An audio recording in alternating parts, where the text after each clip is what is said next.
Hello，我係M Photos，咁我個名咧叫阿明。今次係我能夠係得到呢一個嘅獎項咧，我嘅感受係我係冇嘥到呢2年幾嘅心血咯，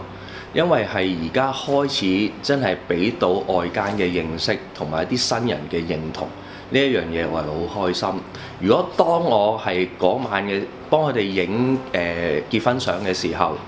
係會聽到佢哋不斷咁樣去多謝我，同埋話唔該我去幫佢哋當日令到個流程去好順暢嘅時候，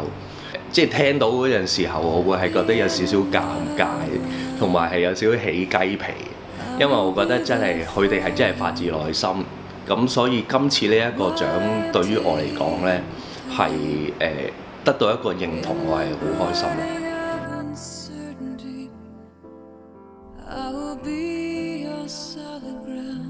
我覺得最主要嘅元素呢，就要有一個新人，佢哋一個嘅背景，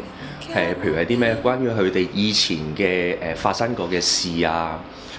或者係佢哋一啲嘅共同嘅興趣，或者佢哋一啲拍拖去過嘅地方。其實點解要有加入呢啲嘅元素呢？係因為想佢哋睇到呢一張相嘅時候，就會諗翻起以前所發生過嘅事，係一個令佢哋勾起一啲回憶咯，係一啲開心嘅回憶。咁我覺得呢啲係喺我嘅相入邊嚟講呢，係覺得係最主要嘅元素啦。